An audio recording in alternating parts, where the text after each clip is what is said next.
President পদের দৌড়ে দুই এক আমলার নাম আসলেও এগিয়ে বিএনপির সিনিয়র নেতারা। দলের বৈঠকেই সিদ্ধান্ত বললেন ফখরুল। বিশেষ নয়, সেপ্টেম্বরে অধিবেশনে রাষ্ট্রপতি নির্বাচন, জানালেন আইনমন্ত্রী।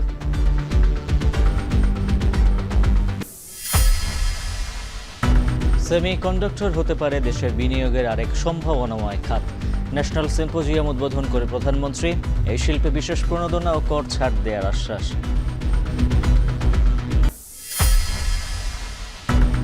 সরবরাহ সংকটে আজও পাম্পে পাম্পে ভোগান্তি। গ্যাসের চাপ কম থাকায় বিপাকে শিল্পাঞ্চল। গাজীপুরের অনেক কারখানায় 2 সপ্তাহ ধরে উৎপাদন বন্ধ।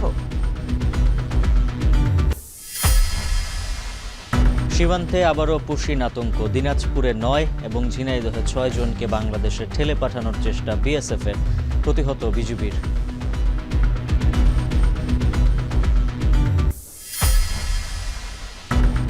রাজনৈতিক প্রতিপক্ষের হাতেই রাজধানীর কাফরুলে যুবদল কর্মী খুন। হত্যায় জড়িত পেশাদার খুনিরা, ধারণা পুলিশের। নিহতের ভাইয়ের মামলা।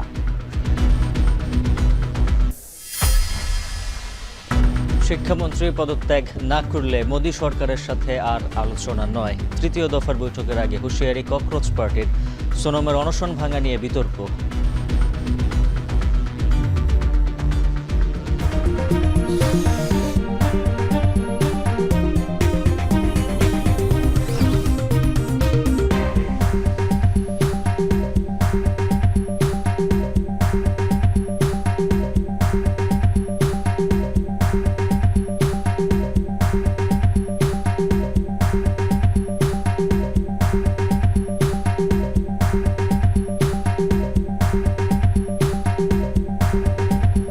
দর্শক শুনছিলেন শিরোনাম। স্বাগত এখন দুপুরে। পুরো আয়োজন জুড়ে সঙ্গে আছি আমরা দুজন। আমি সুমাই রাত্রি এবং আমি উজ্জ্বল হাফিজ। প্রেসিডেন্ট পদের দৌড়ে 2-1 হামলার নাম আসলেও এগিয়ে বিএনপির স্থায়ী কমিটির সদস্যরা। দলের মহাসচিব মির্জা ফখরুল ইসলাম জানিয়েছেন, দলের স্থায়ী কমিটির বৈঠকে এই প্রার্থীর নাম চূড়ান্ত হবে। আর আইনমন্ত্রী জানিয়েছেন, সেপ্টেম্বরে সংসদের নিয়মিত অধিবেশনেই রাষ্ট্রপতির নির্বাচন হবে, বিশেষ অধিবেশনের পরিস্থিতি নেই। আরও জানাচ্ছেন সাজিদ আরাফাত। জোর আলোচনা আর গুঞ্জনের অবসান ঘটিয়ে অবশেষে পদত্যাগ করলেন দেশের 22তম রাষ্ট্রপতি মোহাম্মদ শাহাবুদ্দিন। তার বিদায়ের পর সাংবিধানিকভাবে ভারপ্রাপ্ত রাষ্ট্রপতির দায়িত্ব বর্তেছে জাতীয় সংসদের স্পিকার হাফিজ উদ্দিন আহমেদের ওপর। তবে পদত্যাগের খবর ছাপিয়ে সবার নজর এখন পরবর্তী রাষ্ট্রপতির দিকে। কে হচ্ছেন মহামান্য, কে যাচ্ছেন বঙ্গভবনে? রাজনৈতিক অঙ্গন থেকে সামাজিক যোগাযোগ মাধ্যম, সাধারণ মানুষের মুখে মুখে শুরু হয়েছে জোর আলোচনা। শাহাবুদ্দিনের উত্তরসূরি হিসেবে দেশের 23তম নতুন রাষ্ট্রপতির পদে বসতে পারেন এমন তালিকায় অবশ্য এগিয়ে আছেন বিএনপির কয়েকজন জ্যেষ্ঠ নেতা। দলের সিনিয়র সদস্যদের মধ্যে রাষ্ট্রপতি পদের জন্য আলোচনায় আছেন দলটির মহাসচিব ও দুঃসময়ের কাণ্ডারি খ্যাত মির্জা ফখরুল ইসলাম আলমগীর, স্থায়ী কমিটির সদস্য খন্দকার মোশাররফ হোসেন, নজরুল ইসলাম খান ও আব্দুল মঈন খান। এ তালিকায় দলের বাইরে থেকেও বেশ কয়েকটি নাম আলোচনায় এসেছে, যাদের মধ্যে একজন আমলা, একজন সাবেক প্রধান বিচারপতি এবং একজন নারীর নামও শোনা যাচ্ছে। এমন বাস্তবতায় বগুড়ায় এক অনুষ্ঠানে দলের মহাসচিব মির্জা ফখরুল ইসলাম আলমগীর জানান, দলের স্থায়ী কমিটির বৈঠকে রাষ্ট্রপতির নাম ঠিক করা হবে। এটা তো বিএনপি সভা করবে, মিটিং করবে, স্ট্যান্ডিং কমিটির মিটিং হবে, বিএনপির ডিসিশন হবে, এরপরে জানতে পারবে। সংবিধান অনুযায়ী যে সমস্ত নিয়ম আছে সেগুলো মেনে দল যা সিদ্ধান্ত নেবে সেটাই হবে। তবে আগের মতো বিএনপি পেশাজীবী বা আমলাদেরকে গুরুত্ব দেবেন নাকি রাজনীতিবিদরা এগিয়ে থাকবেন, এমন প্রশ্নে বিশ্লেষকরা বলছেন এটি একটি আলংকরিক পদ, তবে ব্যক্তি বাছাই করার সিদ্ধান্ত একান্তই বিএনপির। রাষ্ট্রপতির ক্ষমতাই থাকে, অর্নামেন্টাল। এটা তো বিএনপির দলের ভেতরে যদি এটা নিয়ে আলোচনা না হয় তাহলে তো আমরা কোনোদিন জানতে পারবো না। এটা কে হবে না হবে, এটা যেদিন হবে সেদিন জানা যাবে। বিএনপিকে রাষ্ট্রপতি পদের ব্যাপারে অনেক চিন্তা ভাবনা করা দরকার, কারণ রাষ্ট্রপতি পদে মনোনয়ন বিএনপির জন্য সবসময় সুখকর হয় নাই। বিএনপি দল থেকে রাষ্ট্রপতি মনোনয়ন দেওয়ার পরেও নির্বাচিত হয়ে দলের সাথে বিশ্বাসঘাতকতা করেছে, দলের মিশনকে এগিয়ে নিয়ে যেতে জানে, যেমন বি চৌধুরী। আবার বিএনপি যখন দলের বাইরে থেকেও লোক নিয়েছে, যেমন অধ্যাপক ইয়াজউদ্দিন আহমেদ, তিনিও আবার ক্ষমতায় যাওয়ার পরে তিনিও কিন্তু বিএনপির যখন ক্রাইসিস তৈরি হয়েছে, বিএনপির প্রতি যখন ন্যায় আচরণ করা দরকার ছিল সেই ন্যায়সঙ্গত আচরণটারও সার্ভিস দিতে পারেন নাই। সংবিধানের ১২৩ অনুচ্ছেদ অনুযায়ী রাষ্ট্রপতির পদ শূন্য হলে ৯০ দিনের মধ্যে নতুন রাষ্ট্রপতি নির্বাচনের বাধ্যবাধকতা আছে। এ প্রসঙ্গে আইনমন্ত্রী বলেন, সেপ্টেম্বরের অধিবেশনে নতুন রাষ্ট্রপতি নির্বাচিত হবে। বিশেষ অধিবেশন ডেকে রাষ্ট্রপতি নির্বাচন করার মতো পরিস্থিতি হয়নি। রাষ্ট্রপতির পদত্যাগের ৯০ দিনের মধ্যে নতুন রাষ্ট্রপতি নির্বাচন করতে হবে। গতকাল ২৪শে জুলাই ছিল, ২৪শে জুলাই, আগস্ট, সেপ্টেম্বর, অক্টোবর, ২৪শে অক্টোবর পর্যন্ত আমাদের হাতে সময় আছে। সুতরাং বিশেষ অধিবেশন ডাকার মতো কোনো পরিস্থিতি এখন তৈরি হয়নি। তবে এই নির্বাচনের আগে সংক্ষিপ্ত তালিকা থেকে কে বসবেন দেশের সর্বোচ্চ সাংবিধানিক পদে তা জানতে আরও কিছুদিন অপেক্ষা করতেই হচ্ছে। সাজিদ আরাফাত, এখন, ঢাকা। পোশাকের পর সেমিকন্ডাক্টর শিল্প বাংলাদেশের জন্য নতুন বিনিয়োগ খাত হতে পারে। এজন্য ট্যাক্স মওকুফ ও বিশেষ প্রণোদনা দেবে সরকার, এমন প্রতিশ্রুতি দিয়েছেন প্রধানমন্ত্রী তারেক রহমান। রাজধানীর তেজগাঁয়ে নভ থিয়েটারে সেমিকন্ডাক্টর সামিটে প্রধানমন্ত্রী আশাবাদ ব্যক্ত করে বলেন, ২০৩০ সালের মধ্যে এই শিল্প থেকে রপ্তানি আয়ের লক্ষ্য অর্জনে সক্ষম হবে বাংলাদেশ। অঙ্গীকার করে জানান, বহুমাত্রিক চ্যালেঞ্জের মধ্যেও এগিয়ে যাওয়ার অদম্য ইচ্ছাকে কাঙ্ক্ষিত লক্ষ্যে নিতে সামর্থ্যের সবটুকু দিয়ে পাশে থাকবে বর্তমান সরকার। আব্দুল আল মেহেদির প্রতিবেদন। সেমিকন্ডাক্টর শিল্পের উন্নয়ন ও প্রযুক্তি খাতে প্রবাসী বাংলাদেশিদের সম্পৃক্ততাকে সামনে রেখে শুরু হলো ন্যাশনাল সেমিকন্ডাক্টর, ইলেকট্রনিক্স ও এআই রোবোটিক্স সামিট। সম্মেলনের উদ্বোধনী বক্তব্যে এ খাতের অপার সম্ভাবনার কথা তুলে ধরেন প্রধানমন্ত্রী তারেক রহমান। ভবিষ্যৎ প্রজন্মের সামনে একটি মেধাভিত্তিক বাংলাদেশের সম্ভাবনার বার্তাও পৌঁছে দেন তিনি। সেমিকন্ডাক্টরটা শুধু একটা শিল্পই নয়, এটা বোধহয় খুব সম্ভবত আধুনিক সভ্যতার একটা ভিত্তি। ৩০ সালের দিকে বিশ্বে গ্লোবাল সেমিকন্ডাক্টরের বাজার $1 ট্রিলিয়ন কাছাকাছি পৌঁছবে। সরকার প্রধান জানান, পোশাক শিল্পের পর সেমিকন্ডাক্টর শিল্প বাংলাদেশের জন্য নতুন বিনিয়োগ খাত হতে পারে। এই বাজারে প্রবেশের জন্য বাংলাদেশের সামনে যে অপার সম্ভাবনার সুযোগ রয়েছে সেটি কাজে লাগাতে বিশেষ প্রণোদনা ও ট্যাক্স মওকুফের আশ্বাস দেন প্রধানমন্ত্রী। সেমিকন্ডাক্টর খাতকে সরকার একটি জাতীয় অগ্রাধিকার ভিত্তিক খাত হিসাবে আমরা বিবেচনা করছি। বর্তমান সরকার কাঁচামালের উপরে সব ধরনের ট্যাক্স বা শুল্ক প্রত্যাহার করা হয়েছে। চ্যালেঞ্জের মধ্যেও দেশকে এগিয়ে নিতে যারা কাজ করবে সরকার তাদের পাশে থাকবে বলেও অঙ্গীকার করেন প্রধানমন্ত্রী। রাজধানীর নভ থিয়েটারে 2 দিনব্যাপী এই সম্মেলনের আয়োজক বিজ্ঞান ও প্রযুক্তি মন্ত্রণালয়, বাংলাদেশ সেমিকন্ডাক্টর ইন্ডাস্ট্রি অ্যাসোসিয়েশন ও সিলিকন রিফার। 2026 সালের মধ্যেই এই লক্ষ্যমাত্রা কাছাকাছি পৌঁছে গিয়েছে। আব্দুল আল মেহেদি, এখন, ঢাকা। দেশের বিভিন্ন জেলায় তীব্র হয়েছে গ্যাস সংকট। সবচেয়ে বেশি ভোগান্তিতে পড়েছেন সিএনজি চালিত যানবাহনের চালকরা। ঘন্টার পর ঘন্টা লাইনে দাঁড়িয়েও মিলছে না গ্যাস। কোথাও আবার দিনের বেশিরভাগ সময়ই বন্ধ থাকছে ফিলিং স্টেশন। অনেক এলাকায় আবাসিক গ্রাহকরাও গ্যাসের সংকটে ভুগছেন। বিস্তারিত থাকছে প্রতিবেদনে। গত 3 দিন ধরে ময়মনসিংহ জেলার বিভিন্ন ফিলিং স্টেশনে গ্যাস সরবরাহ কমেছে উল্লেখযোগ্য হারে। মধ্যরাত থেকে ঘন্টার পর ঘন্টা লাইনে দাঁড়িয়ে থেকেও অনেক চালক গ্যাস ছাড়াই বাড়ি ফিরে যেতে বাধ্য হচ্ছেন। ভোর থেকে সকাল পর্যন্ত বেশ কয়েকটি পাম্পে অল্প পরিমাণ গ্যাস সরবরাহ করা হলেও 10টার পর সব পাম্প একযোগে বন্ধ হয়ে পড়লে দুর্ভোগ চরম আকারে পৌঁছে। 6 ঘন্টা 6.5 ঘন্টা যাবত দাঁড়ানো আছে, কিন্তু বলতেছে যে এখন আর দিবে না। গাড়ি বাইক করলে মনে করেন 600 টাকা আমদানি দিতেই হবে, কিস্তি আছে। আগে নিজে বাচ্চা লইতেছে, নিজে বাসার পেতেছি না, মা বুঝে দেন। অনাঙ্গর এই গ্যাসের যে সমস্যাটা, এটা সমাধান না হইলে অন্ত মনে করেন বিরাট সমস্যা হয়ে যাবো। একই পরিস্থিতি নরসিংদীতে। তীব্র গ্যাস সংকটের কারণে ফিলিং স্টেশনগুলোতে সৃষ্টি হয়েছে দীর্ঘ যানজট। পর্যাপ্ত গ্যাস সরবরাহ না থাকায় জেলার কয়েকটি ফিলিং স্টেশনে গ্যাস বিক্রি ব্যাহত হচ্ছে, কোথাও কোথাও সাময়িকভাবে বিক্রিও বন্ধ রাখা হয়েছে। চালকদের অভিযোগ, অনেকক্ষণ লাইনে দাঁড়িয়ে থাকার ফলে একদিকে যেমন মূল্যবান কর্মঘণ্টা নষ্ট হচ্ছে, অন্যদিকে দৈনিক আয় কমে যাওয়ায় চরম দুর্ভোগে পড়েছেন তারা। দ্রুত গ্যাস সরবরাহ স্বাভাবিক করার দাবি জানিয়েছেন ভুক্তভোগীরা। নরসিংদীতে কটা পাম্প আছে, একটা পাম্পের মধ্যে আমরা গ্যাস পাচ্ছি না, কিস্তি দিতে পারছি না, খাইতে পারছি না, আমরা কিভাবে চলবো? ব্রাহ্মণবাড়িয়ায় ফিলিং স্টেশনগুলোতে এখনও গ্যাসের চাপজনিত সমস্যার সমাধান হয়নি। গ্যাসের চাপ শূন্যে নেমে দিনে একাধিকবার বন্ধ থাকছে সরবরাহ। ব্রাহ্মণবাড়িয়ার 5টি ফিলিং স্টেশনে প্রতিদিন 50,000 ঘনমিটার গ্যাস সরবরাহ হচ্ছে, যদিও গ্যাসের চাহিদা প্রায় দ্বিগুণ। 15 PSI পাওয়ার কথা, কিন্তু 15 PSI পাচ্ছি না। আমরা হচ্ছে 0 থেকে 1-2 সর্বোচ্চ এটাই পাচ্ছি, বেশি পাচ্ছি না। 130 টাকার গ্যাস 60 ঘন্টা পরে থেকে সকাল 6টা বাজে লাগাই দুপুর 12টা বাজে গ্যাস পাইছি। এদিকে কবে নাগাদ গ্যাস সরবরাহ স্বাভাবিক হবে সে বিষয়ে নির্দিষ্ট কোনো সময় জানাতে পারেনি তিতাস কর্তৃপক্ষ। ন্যাশনাল ইস্যু তো যেটা আছে সেটা তো আছেই, বাট আমাদের পক্ষ থেকে যতটুকু করা যায় আর কি, সাপোর্ট দেওয়া যায়। 100% হবে না, সেটাও স্বাভাবিক, কারণ এই সমস্যাটা আর আগের দিনের আমরা ওই লেভেলে ফিল্ড লেভেলে আরো 1-2 মাস লাগবে, যেটা ওনাদের আরেকটু লেভেলে ইমপ্রুভ হতে। সংকট দ্রুত নিরসনে কার্যকর পদক্ষেপ নেওয়ার দাবি জানিয়েছেন সিএনজি অটোরিকশার চালক, স্টেশন মালিক এবং সাধারণ গ্রাহকরা। শাহানা জাহান, এখন।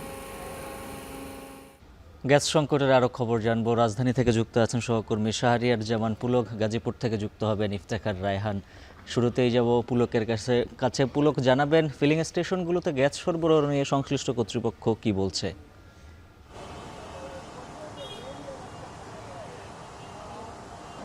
উজ্জ্বল, আসলে প্রত্যেকটি গ্যাস স্টেশনে আমরা দেখেছি যে অনেক গ্যাস স্টেশনে আসলে বলা হচ্ছে তাদের এখানে গ্যাস নেই, আবার কিছু কিছু স্টেশনে সাপ্লাই থাকলেও সেই সব জায়গায় চাপ এতটাই কম যে সিএনজি বা গাড়িগুলো আসছে সেগুলোর কিন্তু গ্যাস ফিলিং করতে কিন্তু অনেকক্ষণ সময় লেগে যাচ্ছে। দেখা যাচ্ছে যে এই যে একটি সংকট, এই সংকটের কারণে এখনো পর্যন্ত একটি দীর্ঘ সারি সৃষ্টি হচ্ছে। আমি এখন বর্তমানে আছি মগবাজারে রেলগেটের পিছনে যে ফিলিং স্টেশনটি রয়েছে এখানে কিন্তু লাইন বলা চলে যে একদম পুরো মগবাজারের যে ক্রসিংটা সেটি কিন্তু ছাড়িয়ে গিয়েছে, এবং যারা এখানে সিএনজি চালক এবং গাড়ি চালকরা রয়েছেন তারা অনেকেই এখানে প্রায় 3 থেকে 4 ঘন্টা পর্যন্ত অপেক্ষা করতে হচ্ছে তাদেরকে। বর্তমানে এই ফিলিং স্টেশনটিতে কিন্তু গ্যাস সরবরাহ একদমই নেই। যারা যদি দেখাতে চায় যে এখানে চালকরা যারা রয়েছেন এখানে কিন্তু তারা অলস সময় পার করছেন। আপনি যেটি বলছিলেন যে কর্তৃপক্ষ আসলে কি বলছে, তারা আসলে বলছে যে গ্যাসের যে সংকটটি এখন বর্তমানে চলছে, যে কক্সবাজারের মহেশখালীতে যে এলএনজি টার্মিনালে যে কারিগরি ত্রুটিটি দেখা দিয়েছে এবং এটার কারণে আসলে যাত্রীগৃহে গ্যাস সরবরাহ নেমে এসেছে 450 মিলিয়ন ঘনফুটের কমে গিয়েছে। তো এর ফলে আসলে যে দৈনন্দিন জায়গায় যে সাপ্লাইগুলো রয়েছে সেই সাপ্লাই চেইনেও কিন্তু ঘাটতি পড়েছে। এর ফলে আর যেই সিএনজিগুলোকে বা যে গাড়িগুলোকে আসলে স্বাভাবিক পর্যায়ে তারা গ্যাস সরবরাহ করতে পারতো সেগুলো কিন্তু আসলে ব্যাহত হচ্ছে, এবং তারা অনেকেই বলছেন যে এই যে ঘাটতিটি শুরু হয়েছে, ঘাটতি শুরু হওয়ার পর থেকে দৈনিক প্রায় 7 থেকে 8 ঘন্টা পর্যন্ত তাদেরকে অলস সময় পার করতে হচ্ছে বা তারও বেশি সময় পার করতে হচ্ছে। তো এই যে সমস্যাটি দেখা দিচ্ছে, এই সমস্যাটির কারণে কিন্তু যারা ড্রাইভাররা রয়েছেন, চালকরা রয়েছেন, তারা কিন্তু সবাই উদ্বিগ্ন আমরা দেখছি। তারা অনেকেই আসলে বলছেন যে এটি হয়তো আরেকটি, যেটি কিছুদিন আগে আমরা দেখেছিলাম যে জ্বালানি তেলের যে সংকটের বিষয়টি, সেটির পরে কিন্তু আসলে দাম বৃদ্ধির কিন্তু আসলে পরে একটি আমরা বিষয়টি দেখলাম, সেই একই কিন্তু আতঙ্ক তারা এখানেও তারা দেখতে পাচ্ছেন। যে তারা বলছেন যে এই যে সংকটের কারণে এই সংকটটি আসলে পরবর্তীতে দাম বৃদ্ধিতে রূপান্তর হবে কিনা সেটি তারা আশঙ্কা করছে। তো এই ছিল আপাতত উজ্জ্বল আমার কাছে রাজধানীর মগবাজার থেকে সর্বশেষ। শাহরিয়ার জামান পুলক জানাচ্ছিলেন বিস্তারিত। রাজধানীর খবর শুনছিলাম, এবার একটু গাজীপুরে যেতে চাই। সেখানে রয়েছেন আমাদের সহকর্মী ইফতেখার রায়হান। ইফতেখার, আপনার কাছে জানতে চাই আজকে গ্যাস সরবরাহ কেমন দেখতে পাচ্ছেন এবং একই সঙ্গে কারখানাগুলোর কার্যক্রম চালু রয়েছে কিনা, কি তথ্য রয়েছে আপনার কাছে?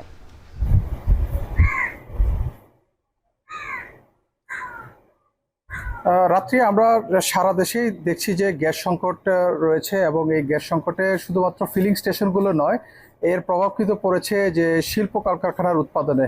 গাজীপুরের যেহেতু শিল্পাঞ্চল এবং এখানে দেশের অনেক বড় বড় শিল্প প্রতিষ্ঠানগুলোর কলকারখানা এখানে কিন্তু রয়েছে, এবং এই গ্যাস সংকটের প্রভাব কিন্তু সেখানে পড়েছে। তবে সবচেয়ে উদ্বেগের যে বিষয়টি সেটি হচ্ছে যে গাজীপুরের যে গণস্বাস্থ্য বেসিক কেমিক্যালস লিমিটেড কারখানা, যেটি জীবন রক্ষাকারী ওষুধ প্যারাসিটামলের কাঁচামাল উৎপাদন করে থাকে, এবং এই কাঁচামালটি কিন্তু এই গণস্বাস্থ্য বেসিক কেমিক্যালস উৎপাদনের পর তারা কিন্তু দেশের যে অন্যতম শীর্ষস্থানীয় যে 20 থেকে 30টি প্রতিষ্ঠানে কিন্তু ওষুধ শিল্প প্রতিষ্ঠানে তারা এই কাঁচামালটি সরবরাহ করে থাকে। এই কারখানাটিতে গত 15 দিন যাবৎ গ্যাস সংকটের কারণে উৎপাদন কার্যক্রম একেবারেই বন্ধ রয়েছে। কারখানায় কোনো ধরনের উৎপাদন কাজ হচ্ছে না, এবং এর মূলত কারণ হচ্ছে গ্যাস সংকট। কারণ এখানকার যে এই কারখানাটি উৎপাদন করতে হলে মূলত গ্যাসের সাহায্যে যে বয়লারটি রয়েছে সেই বয়লারটি সচল রাখা প্রয়োজন। তবে সেখানে বয়লারে গ্যাসের চাপ একেবারেই না পাওয়ার কারণে কিন্তু বয়লারটি চালু করা যাচ্ছে না এবং তারা তিতাস গ্যাস কর্তৃপক্ষকে বারবার অবহিত করেছেন, তবে এখন পর্যন্ত কোনো সুরাহা মেলেনি। এবং এখানকার কর্তৃপক্ষের সাথে আমরা কথা বলেছেন, তারা যেটি বলছেন যে এই গণস্বাস্থ্য বেসিক কেমিক্যালস কারখানাটিতে তারা প্যারাসিটামলের যে কাঁচামাল প্রতিদিন উৎপাদন করে থাকেন স্বাভাবিক সময় 4 টন, অর্থাৎ মাসে কিন্তু প্রায় 120 টন কাঁচামাল উৎপাদন করা হয়ে থাকে। তবে গত 15 দিনে প্রায় 55 টন কাঁচামালের ঘাটতি রয়েছে এবং তার প্রভাব কিন্তু বিভিন্ন যে ওষুধ শিল্প প্রতিষ্ঠান সেখানে কিন্তু পড়ছে এবং তারা অন্যান্য যে ওষুধ শিল্প প্রতিষ্ঠানগুলো এখান থেকে কাঁচামাল না পেয়ে তারা কিন্তু বাড়তি দামে বিদেশের বিভিন্ন ধরনের কোম্পানি থেকে এই ওষুধের যে কাঁচামালটি সেটি ক্রয় করতে হচ্ছেন। এবং এখানকার যিনি প্রধান রয়েছেন ব্যবস্থাপনা পরিচালক, তিনি যেটি বলছেন যে এই প্যারাসিটামলটি শুধুমাত্র একদম শিশুদের থেকে শুরু করে ক্যান্সারের আক্রান্ত পেশেন্টদেরকেও কিন্তু এই প্যারাসিটামল প্রয়োজন হয়, যেটি উৎপাদন সচল করা না গেলে কিন্তু বাজারে এর একটি প্রভাব পড়বে এবং স্বাস্থ্য খাতে কিন্তু এর বিশাল একটি প্রভাব পড়বে বলে তারা জানিয়েছেন। সবকিছু মিলিয়ে বলা যায় যে গ্যাস সংকটে নাকাল রয়েছে গাজীপুরের শিল্প প্রতিষ্ঠানগুলো। ঢাকা এবং ঢাকার বাইরে থেকে যুক্ত ছিলেন সহকর্মীরা, জানাচ্ছিলেন গ্যাস সংকটের খবর। এদিকে দেশের 2 সীমান্ত দিয়ে আবারও পুশিনের চেষ্টা চালিয়েছে ভারতীয় সীমান্তরক্ষী বাহিনী বিএসএফ, যদিও এসব ঠেলে পাঠানোর চেষ্টা প্রতিহত করছে বিজিবি। এমন পরিস্থিতিতে আতঙ্কে রয়েছেন স্থানীয় এলাকাবাসী। বিস্তারিত থাকছে প্রতিবেদনে। গত কয়েকদিন বন্ধ থাকার পর আবারও সীমান্তে পুশিং চেষ্টা চালিয়েছে ভারতীয় সীমান্তরক্ষী বাহিনী বিএসএফ। শনিবার ভোরে দিনাজপুরের বিরামপুর ভাইগড় সীমান্ত দিয়ে 9 নারীকে পুশিনের চেষ্টা চালায় বিএসএফ, যদিও বিজিবি, আনসার ও স্থানীয়রা মিলে এই চেষ্টা প্রতিহত করে। পরে তারা অবস্থান নেয় সীমান্তের শূন্য রেখায়। এদিকে সকাল থেকেই সীমান্তে বিরাজ করছে উত্তেজনাকর পরিস্থিতি। ঠেলে পাঠানোর চেষ্টার পর সীমান্তে নজরদারি বাড়িয়েছে বিজিবি। পুশিন ঠেকাতে বিজিবির সাথে যোগ দিয়েছে স্থানীয়রা। 9 জন পুশিন করছে বিএসএফরা, কিছুক্ষণ আগে এই 1 ঘন্টা হইলো পুশিন করছে। আমরা এলাকার জনগণরা নারী খাটা নিয়ে আটকাইতে আসছি। ওই এলাকার লোক হিসাবে একটা লোক আসতে দেব না। আমরা সকলে মিলে একত্রে হয় সতর্ক অবস্থানে আছি, তারা কোনোভাবে আমাদের দেশে পুশিন করতে না পারে। এদিকে ঝিনাইদহের মহেশপুর সীমান্ত দিয়ে 6 জনকে পুশিনের চেষ্টা রুখে দিয়েছে বিজিবি। শনিবার ভোরে উপজেলার সামন্তা সীমান্তে ঠেলে পাঠানোর চেষ্টা চালায় বিএসএফ। স্থানীয়রা জানায়, ভোরে সীমান্ত এলাকায় কয়েকজনের উপস্থিতি দেখতে পেয়ে বিজিবিকে খবর দেয় তারা। বর্তমানে তারা শূন্য রেখায় ভারতের সীমানায় অবস্থান করছে। পাকরাইল গ্রামের লোকজন এবং বিডিআর থাকার ইয়েতে তাদের ওই দিকে পাঠাই দেওয়া হয়েছে। 6 জন লোক পার হয়ে আইছে। আসার পরে আমরা এখানে তাদের বিডিআর ছিল, আমরা ছিলাম, তাই কি আমরা ঘুরত দিয়েছি। বিএসএফ এর পুশিনের অপচেষ্টা ঠেকাতে সীমান্তে নজরদারি অব্যাহত রয়েছে বলে জানিয়েছে বিজিবি। সাদ ইসলাম শামস, এখন। রাজধানীর কাফরুল থানা যুবদলের সদস্য সচিব হাফিজুর রহমান বাবুকে হত্যা চেষ্টার পেছনে কাজ করেছে পেশাদার ভাড়াটে খুনিদের দল, এমনটাই জানিয়েছে পুলিশ। পরিবারের অভিযোগ, রাজনৈতিক প্রতিপক্ষই নির্মম এই হত্যাকাণ্ড ঘটিয়েছে। স্থানীয়রা 5 জনকে আটকের কথা বলেও পুলিশ আনুষ্ঠানিকভাবে এক আসামিকে গ্রেপ্তারের খবর নিশ্চিত করেছে। এই ঘটনায় কাফরুল থানায় মামলা করেছেন নিহতের ভাই। বিস্তারিত প্রতিবেদনে। সিসিটিভি ফুটেজে দেখা যায় শুক্রবার রাত 11টার পর মিরপুরের কাফরুলে শেরিবাংলা প্রাথমিক স্কুলের পাশের গলিতে কয়েক রাউন্ড গুলি করে পালানোর চেষ্টা করে সন্ত্রাসীরা। গুলিতে নিহত হন যুবদল কর্মী ইউসুফ আলী, আহত হন আরও 2 জন। ঘটনাস্থল থেকে অস্ত্রসহ একজনকে আটক করে স্থানীয়রা। রাজনৈতিক বিরোধ থেকেই এই হত্যাকাণ্ড ঘটে থাকতে পারে বলে অভিযোগ স্থানীয়দের।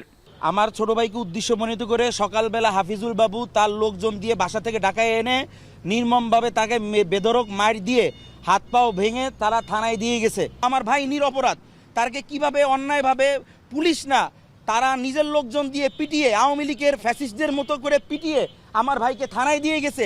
এই বিচার আমি আগে চাই। বাসার সামনে মায়ের সামনে ছেলেরে মারছে, আমার হার্টের রোগী, আমার অসুস্থ হয়ে গেছে স্যার, আমি এটার বিচার চাই স্যার। হাফিজুল বাবুর অভিযোগ, হত্যা মিশনে সরাসরি অংশ নিয়েছেন 3 জন। রাজনৈতিক প্রতিপক্ষের জেরে এমন ঘটনা বলে দাবি তার।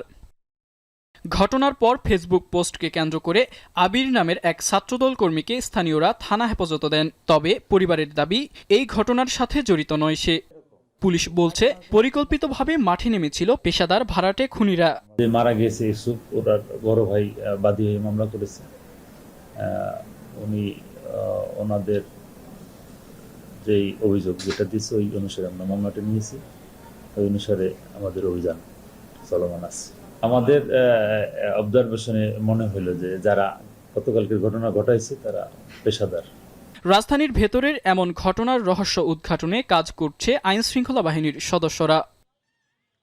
রাব্বিয়াল রাহিদ, এখন, ঢাকা। কৃত্রিম বুদ্ধিমত্তাকে দীর্ঘমেয়াদে কার্যকর ও দায়িত্বশীলভাবে ব্যবহার করাটাই বড় চ্যালেঞ্জ বলে মন্তব্য করেছেন তথ্য সম্প্রচার মন্ত্রী জহির উদ্দিন স্বপন। প্যান প্যাসিফিক সোনারগাঁও হোটেলে এআই নিয়ে এক পুরস্কার বিতরণী অনুষ্ঠানে একথা বলেন তিনি। I am already have a process that the artificial intelligence is working in most mass communication system, information system, digital platform. That is a very important component it became. So to understand it and to make friendship with artificial intelligence and to keep it long, that is a really challenge for us. জুলাইকে অবহেলা ও অস্বীকার করে দেশকে এগিয়ে নেওয়া সম্ভব নয় বলে জানিয়েছেন প্রতিরক্ষা ও সশস্ত্র বাহিনী বিভাগের উপদেষ্টা ডক্টর AKM শামসুল ইসলাম। বলেন, মেজর সিনহা হত্যা, বিডিআর হত্যার বিচার নিশ্চিত করতে বর্তমান সরকার বদ্ধপরিকর। শনিবার দুপুরে রাওয়া হেলমেট হলে জুলাই স্মৃতি ফাউন্ডেশন ও রাওয়ার যৌথ উৎসকে ফিরে দেখা জুলাই অভ্যুত্থান 2024 শীর্ষক অনুষ্ঠানে এসব কথা বলেন তিনি। এ সময় প্রতিরক্ষা উপদেষ্টা বলেন, আধিপত্যবাদের পতনের মাধ্যমে দেশের গণতন্ত্র প্রতিষ্ঠায় জুলাই অভ্যুত্থান অগ্রণী ভূমিকা পালন করেছে। জুলাই আন্দোলনের মাধ্যমে জাতির ভাগ্যের পরিবর্তন হয়েছে। এ সময় জুলাই আন্দোলনে সশস্ত্র বাহিনী দেশপ্রেমের অনন্য নজির স্থাপন করেছে বলেও জানান তিনি। অনুষ্ঠানে জুলাই শহীদ পরিবার, আহত জুলাই যোদ্ধা, সশস্ত্র বাহিনীর কর্মরত ও অবসরপ্রাপ্ত ঊর্ধ্বতন কর্মকর্তা এবং রাওয়ার কার্যনির্বাহী পরিষদের সদস্যরা উপস্থিত ছিলেন।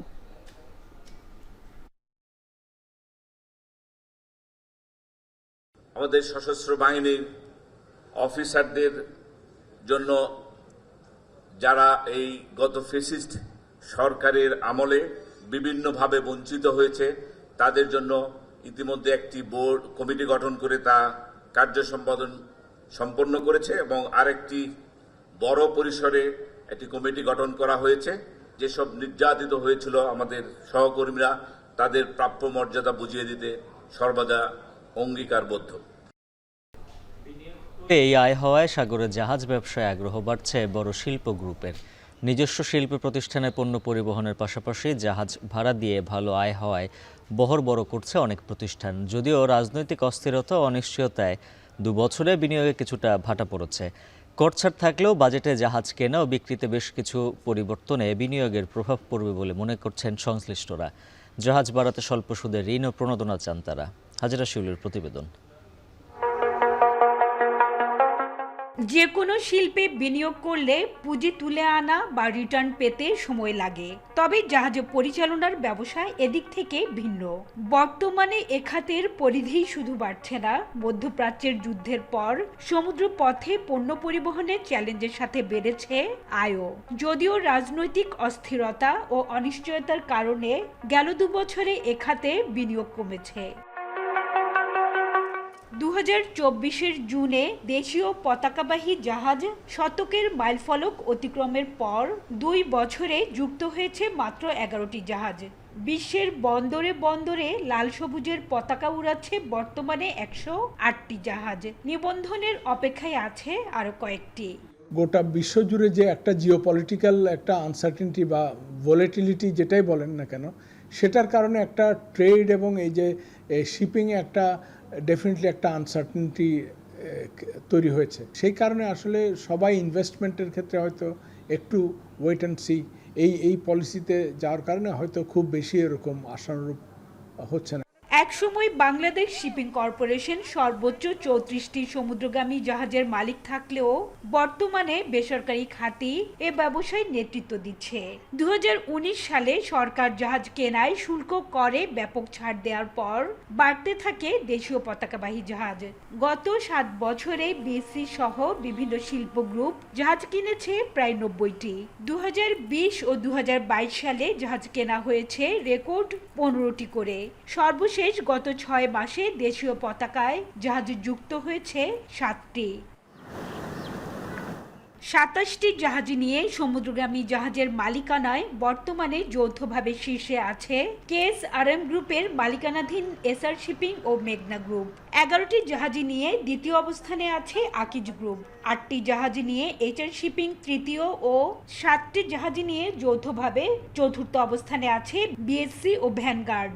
যদিও সার্ভেয়ারের উচ্চ সুপারভিশন ফি ও বাংলাদেশি নাবিকদের ভিসা প্রাপ্তিতে জটিলতা দেশীয় পতাকায় জাহাজ ক্রয় ও পরিচালনায় অন্যতম বাধা বলে মনে করেন সংশ্লিষ্টরা। আমরা যেটা চ্যালেঞ্জিং এখন করতেছি, বিভিন্ন দেশে আমাদের ভিসা সমস্যার কারণে আমাদের এখন অনেক জায়গায় ট্রেড করতে আমাদের সমস্যা হচ্ছে। তো যার ফলে আমরা সরকারের কাছে, যদি আইনগতভাবে এটা লেখা ছিল কিন্তু এটা কোনো ক্লিয়ার কোনো ইন্ডিকেশন ছিল না যে কত % কীভাবে নেওয়া হবে। আমরা মাঝে মধ্যে কোনো ক্রাইসিসে পরে নিতে গেলেও এটা আমাদের সরকারের কাছে অনেক টাইম কনজিউমিং। শতক ছড়ালেও অভ্যন্তরীণ চাহিদা পূরণে দেশীয় জাহাজ এখনও পর্যাপ্ত নয়। ফলে প্রতি বছর জাহাজ ভাড়া বাবদ 10 থেকে 12 বিলিয়ন ডলার চলে যাচ্ছে দেশের বাইরে। দেশি পতাকায় জাহাজ ক্রয়ে উৎসাহী করতে স্বল্প সুদে ঋণ ও প্রণোদনা দেওয়ার আহ্বান সংশ্লিষ্টদের। আপনি যদি ন্যাশনাল ফ্ল্যাগ ক্যারি করেন, আপনি যদি হায়ার অ্যামাউন্ট অফ গ্রসটোন ক্যারি করেন, সেই গ্রসটোন অনুযায়ী একটা প্রণোদনা দিতে হবে। আপনি যদি এখানে বাংলাদেশি সিফার এমপ্লয় করেন, সেখানে একটা প্রণোদনা দিতে হবে, বার্থিং ফ্যাসিলিটি দিতে হবে। গ্লোবালি সবাই দিচ্ছে, এবং এটা না দিলে আপনার ব্যবসায়ীদেরকে উদ্বুদ্ধ না করলে আপনি কোনোদিন বিজনেসকে আপনি এক্সপান্ড করতে পারবেন। এদেরকে এনকারেজ করতে হবে, গভর্নমেন্টকে সফট লোন দিতে হবে। একটা লোন ধরেন আপনি 15 বা 20 বছরের জন্য আপনি দিলেন, 3% ইন্টারেস্টে দেন, ব্যবসায়ীরা সবাই এটা অ্যাভেল করবে। সমুদ্রগামী জাহাজ ব্যবসায় মোট বিনিয়োগ প্রায় 17,000 কোটি টাকা।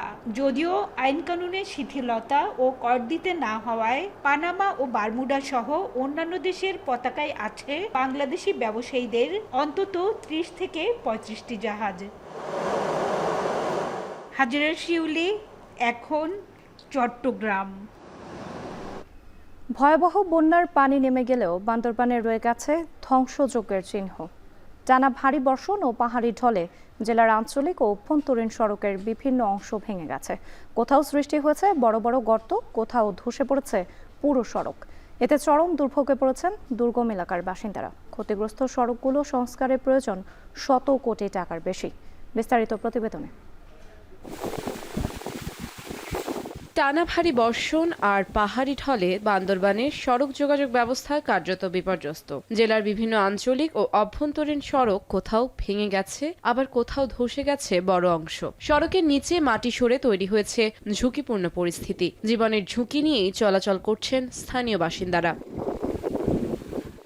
বন্যায় সবচেয়ে ক্ষতিগ্রস্ত হয়েছে পার্বত্য চট্টগ্রাম উন্নয়ন বোর্ড, সড়ক ও জনপথ বিভাগ এবং স্থানীয় সরকার প্রকৌশল অধিদপ্তরের আওতাধীন সড়কগুলো। সংশ্লিষ্ট বিভাগগুলোর তথ্য মতে পার্বত্য চট্টগ্রাম উন্নয়ন বোর্ডের 25 কিলোমিটার সড়কে প্রায় 21 কোটি টাকা, সড়ক ও জনপথ বিভাগের 65 কিলোমিটার সড়কে প্রায় 72 কোটি টাকা এবং এলজিইডির 90 কিলোমিটার সড়কে প্রায় 40 কোটি টাকার ক্ষয়ক্ষতি হয়েছে। এছাড়াও ক্ষতিগ্রস্ত হয়েছে অসংখ্য সেতু ও কালভার্ট। বান্দরবান জাতীয় সড়ক অনেক রাস্তাঘাট অনেক নষ্ট হয়ে গেছে। 8-9 দিন পর্যন্ত যখন বৃষ্টি হচ্ছে তখন রাস্তা ভেঙে গেছে, আমাদের যাতায়াত করতে কষ্ট হয়। যে কোনো একটা মোটরসাইকেল আসলে ক্রসিং করতে আমাদের সমস্যা হয়। এখানে সামান্য একটা দুইটা টমটম সাইড দিতেও পারে না, জায়গা নাই। এদিকে বন্যায় ক্ষতিগ্রস্ত সড়কগুলোর তালিকা করা হয়েছে। প্রয়োজনীয় বরাদ্দ পেলেই দ্রুত সংস্কার শুরু হবে বলে জানিয়েছেন সংশ্লিষ্ট কর্মকর্তারা। পাকলন রেডি হলে পরে আমরা ঢাকায় বরাদ্দের জন্য পাঠাবো। বরাদ্দ পেলে তারপর আমরা মেইনটেনেন্সের কাজ শুরু করব। 51টি রাস্তায় বিভিন্ন অংশে ক্ষতিগ্রস্ত হয়েছে, যার মধ্যে কালভার্ট, রিটেনিং ওয়াল এবং প্রোটেক্টিভ অনেকগুলো ছিল। সবচেয়ে বেশি পরিমাণে ক্ষতিগ্রস্ত হয়েছে যে ভূমিধস হয়ে রাস্তার উপর চলে আসছে, যার ফলে যান চলাচলের ব্যাঘাত সৃষ্টি হয়েছে। আমাদের এই স্বল্প মেয়াদে আমাদের যে সড়কের নেটওয়ার্কের ক্ষয়ক্ষতি হয়েছে, গতকাল পর্যন্ত আমরা যে অ্যাসেসমেন্টটি পেয়েছি সেই অ্যাসেসমেন্টটি হচ্ছে স্বল্প মেয়াদে আমাদের প্রায় এইটা মেরামতের জন্য আমাদের 14 কোটি টাকা প্রয়োজন।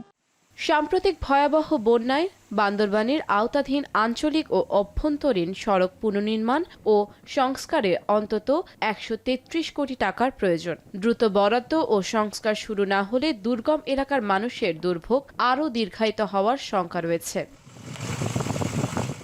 এখন বান্দরবান। শিক্ষামন্ত্রী পদত্যাগ না করলে সরকারের সাথে কোনো আলোচনা নয়, সাফ জানিয়েছেন ভারতের আন্দোলনরত শিক্ষার্থীরা।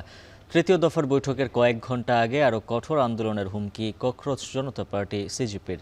টানা কর্মসূচির অংশ হিসেবে আজও দিল্লির যন্তর মন্তরে অবস্থান করছে দলটির সমর্থকরা। অন্যদিকে নতুন বিতর্ক তৈরি হয়েছে অধিকার কর্মী সোনম ওয়াংচুকের অনশন ভাঙার ইস্যু নিয়ে। আরও জানাচ্ছেন রণব প্রসাদ। মাথা ন্যাড়া করে ককরোচ জনতা পার্টি সিজেপির আন্দোলনে সমর্থন জানিয়ে মোদি, অমিত শাহ ও ধর্মেন্দ্র প্রধানের প্রতীকী শেষকৃত্য সম্পন্ন করছেন বিরোধী দল কংগ্রেসের এক যুবকর্মী। দাবি আদায়ে সিজেপি ও সরকারের দফায় দফায় আলোচনার মাঝেই এখনও প্রতিবাদে উত্তাল দিল্লি। শনিবারও ভ্যাপসা গরম উপেক্ষা করে প্রতিবাদের কেন্দ্রস্থল যন্তর মন্তরে অবস্থান সিজেপির নেতাকর্মীদের। বিশৃঙ্খলা এড়াতে সেখানে সতর্ক অবস্থানে পুলিশ। এদিকে এক ভিডিও বার্তায় সিজেপির প্রতিষ্ঠাতা অভিজিৎ দীপকে জানান, টাইফয়েডে আক্রান্ত হলেও শিক্ষামন্ত্রী ধর্মেন্দ্র প্রধানের পদত্যাগের আগ পর্যন্ত আন্দোলন চালিয়ে যাবেন তিনি ও তার দল। I have been diagnosed with typhoid और ट्रीटमेंट चल रहा है मेरा, रोज सुबह और शाम को IVs लग रहे हैं। But I really want to thank all the cockroaches जो पूरे देश भर में पीसफुली प्रोटेस्ट कर रहे हैं और इस मूवमेंट को इतना सक्सेसफुल बना दिया है आप लोगों ने। And I am very sure अगर हम ऐसे ही पीसफुली प्रोटेस्ट करेंगे तो धर्मेंद्र प्रधान का इस्तीफा जरूर होगा। এছাড়াও আলাদা এক্স বার্তায় সিজেপির মুখপাত্র আশুতোষ রাঙ্কা জানান, সরকারের পক্ষ থেকে শিক্ষামন্ত্রী ধর্মেন্দ্র প্রধানের পদত্যাগের বিষয়ে স্পষ্ট কোনো বার্তা না আসলে আলোচনার কোনো মানে নেই। এছাড়াও প্রধান দাবি না মানলে আরও কঠোর আন্দোলনে নামার হুঁশিয়ারিও দিয়েছে সিজেপি। পাশাপাশি মেডিকেল ভর্তি পরীক্ষায় প্রশ্ন ফাঁসকে কেন্দ্র করে আত্মহত্যা করা শিক্ষার্থীদের পরিবারকে ক্ষতিপূরণ ও প্রশ্ন ফাঁস রোধে সরকার আইনি পদক্ষেপ নেয়ার বিষয়ে যে ইতিবাচক সাড়া দিয়েছে তার লিখিত আশ্বাসপত্রও দাবি করেছে দলটি। আজ তৃতীয় দফায় ফের সরকারের সঙ্গে আলোচনায় বসবে সিজেপির প্রতিনিধি দল। ইতোমধ্যে বৈঠকে বসার তথ্যটি নিশ্চিত করেছেন মোদী সরকারের স্বাস্থ্যমন্ত্রী জেপি নাড্ডা। এর আগে দিল্লিতে আন্দোলনের জেরে অপসারণ করা হয়েছে ভারতের জাতীয় পরীক্ষা সংস্থা এনটিএর 47 জন আধিকারিককে। তবে সবকিছুর মাঝে নতুন করে বিতর্কের জন্ম দিয়েছে অধিকার কর্মী সোনাম ওয়াংচুকের অনশন ভাঙার ইস্যুটি। কেন অনশন ভাঙলেন এই অধিকার কর্মী, তার জবাব দিতে শুক্রবার ইনস্টাগ্রামে একটি ভিডিও শেয়ার করেন ওয়াংচুক। দাবি করেন শারীরিক শক্তি যা ছিল তা নিয়ে শেষ পর্যন্ত অনশন চালিয়েছেন। এছাড়াও অনশন ভাঙতে গোপন রাজনৈতিক দর কষাকষির অভিযোগ উড়িয়ে দেন তিনি। পাশাপাশি 26 দিন অনশনের পর এখন তাকে আন্দোলনকারীদের বিষয়ে আন্তরিকতার প্রমাণের দরকার আছে কিনা সে বিষয়ে সমালোচকদের পাল্টা প্রশ্ন ছুড়ে দেন ওয়াংচুক। 26 दिन भूखा रहने के बाद जिसमें कि मेरे 11 किलो शरीर खत्म हो चुका है, मसल्स चले गए हैं, ऑर्गन और दिमाग पर इरिवर्सिबल डैमेज लगभग होने के कागार पर पहुंचा है। क्या डील हुआ, क्या सौदा हुआ, ये सब मुझे जवाब देना होगा।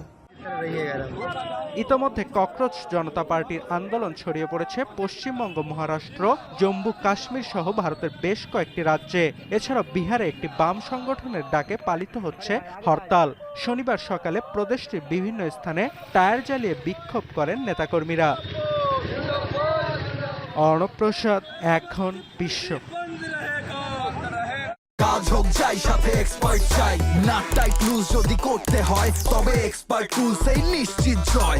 এক্সপার্ট হার্ডওয়্যার টুলস, সকল কাজের এক্সপার্ট সমাধান। ক্রমেই ভয়াবহ হয়ে উঠেছে ইউরোপের দাবানল। এর মধ্যে দাবানলের কারণে স্পেন ও ফ্রান্স থেকে নিরাপদে সরিয়ে নেওয়া হয়েছে 2,20,000-এরও বেশি বাসিন্দাকে। এদিকে রাজধানী মাদ্রিদের দাবানল দমকল বাহিনীর নিয়ন্ত্রণের বাইরে চলে গেছে বলে সতর্ক করেছে স্থানীয় কর্তৃপক্ষ। এছাড়া দক্ষিণ পশ্চিম ফ্রান্সের জিরোন্দ লদ অঞ্চলে দাবানল ছড়িয়ে পড়ায় নিরাপদে সরিয়ে নেওয়া হয়েছে প্রায় 2 লাখ মানুষকে। বাকিটা জানাচ্ছেন পেনুকা সুলতানা। দাউ দাউ করে আগুনে পুড়ছে স্পেনের রাজধানী মাদ্রিদের বাইরের বেশ কিছু এলাকা, পুড়ছে মানুষের ঘরবাড়ি, এমনকি গাড়িও। আর কালো ধোঁয়ায় ঢেকে যাচ্ছে আকাশ। তবে নিরলস পরিশ্রম করে তা নেভাতে চেষ্টা চালিয়ে যাচ্ছে দমকল বাহিনীর কর্মীরা। অবশ্য দাবানল দমকল বাহিনীর নিয়ন্ত্রণের বাইরে চলে গেছে বলে সতর্ক করেছে স্থানীয় কর্তৃপক্ষ। দেশব্যাপী জরুরি অবস্থা ঘোষণা করেছে স্পেন সরকার। মূলত অতিরিক্ত তাপমাত্রা, বাতাস ও রাজধানী পশ্চিমে 3টি আগুন একীভূত হওয়ায় এই ভয়াবহ পরিস্থিতি তৈরি হয়েছে, বললেন মাদ্রিদের আঞ্চলিক প্রেসিডেন্ট ইজাবেল দিয়াজ। এছাড়া স্থানীয় কর্মকর্তারা জানিয়েছে, শক্তিশালী এই দাবানলটি রাজধানী থেকে প্রায় 50 কিলোমিটার দূরে অবস্থিত রোবলেদো দে চাভেলা এবং ফ্রেস নেদিয়াস দে লা অলিভিয়া পৌরসভাগুলোর দিকে এগিয়ে যাচ্ছে। উদ্ভূত এই পরিস্থিতিতে মাদ্রিদের পশ্চিমে পার্বত্য অঞ্চলের শহরগুলো থেকে 19,000-এরও বেশি মানুষকে সরে যাওয়ার নির্দেশ দেওয়া হয়েছে। আর আগুন নিয়ন্ত্রণে চেষ্টা চালিয়ে যাচ্ছেন 2,000-এর বেশি দমকল কর্মী ও 10টি বিমান। শুধু স্পেন নয়, আগুনে জ্বলছে ফ্রান্সও। দক্ষিণ পশ্চিম ফ্রান্সের জিরোন্দ ও লদ অঞ্চলে দাবানল ছড়িয়ে পড়ায় নিরাপদে সরিয়ে নেওয়া হয়েছে প্রায় 2 লাখ মানুষকে। এছাড়া বোর্দোর নিকটবর্তী এলাকা থেকে প্রায় 60,000 মানুষকে সরিয়ে নেওয়ার নির্দেশ দিয়েছে ফ্রান্স সরকার। আগুন নেভাতে নিয়োগ দেওয়া হয়েছে সামরিক বাহিনীকেও। J'ai peur, j'ai peur. Hier, quand j'ai quitté ma maison, j'ai peur de ne pas la retrouver. Malgré que le feu n'est pas encore là, mais il y a ce petit truc. C'est part du côté de Périgueux, on a de la famille, donc on va y aller, on va les réveiller à, je pense, 4 heures du matin. এদিকে আগুন নেভাতে প্রাণপণে চেষ্টা চালিয়ে যাচ্ছেন দমকল কর্মীরা। অবশ্য পরিস্থিতি খুব ভয়াবহ বললেন ফ্রান্সের লে কেপ ফেরেটের mayor. Vous avez raison, c'était le scénario catastrophe que je redoutais particulièrement, qui m'empêchait de dormir déjà depuis une dizaine d'années. Nous avons eu des conditions climatiques extrêmes depuis 1 mois et demi, avec pas une goutte de pluie, des températures hors normes, et malheureusement, nous avons aujourd'hui un feu hors norme. এদিকে দক্ষিণ পশ্চিম ফ্রান্সে এই দাবানলের কারণে nursing home থেকে ambulance যোগে সরিয়ে নেওয়া হয়েছে বয়স্কদের। এমনকি ক্যাপ ফেরেট উপদ্বীপ খালি করার নির্দেশ দিয়েছে কর্তৃপক্ষ। তবে স্পেন ফ্রান্সের দাবানল বিপর্যয় জলবায়ু সংকটের কঠিন বাস্তবতা তুলে ধরেছে। মূলত মানবসৃষ্ট জলবায়ু পরিবর্তনের কারণে তাপ প্রবাহ, খরা ও দাবানল আরও তীব্র হচ্ছে বলেই ধারণা বিজ্ঞানীদের। পেনুকা সুলতানা, এখন বিশ্ব। এখন টেলিভিশন ওয়েবসাইটে দেখতে ভিজিট করুন www.ekhon.tv। ফেসবুকে দেখুন facebook.com/tv.ekhon আর ইউটিউবে দেখুন youtube.com/c/ekhon tv।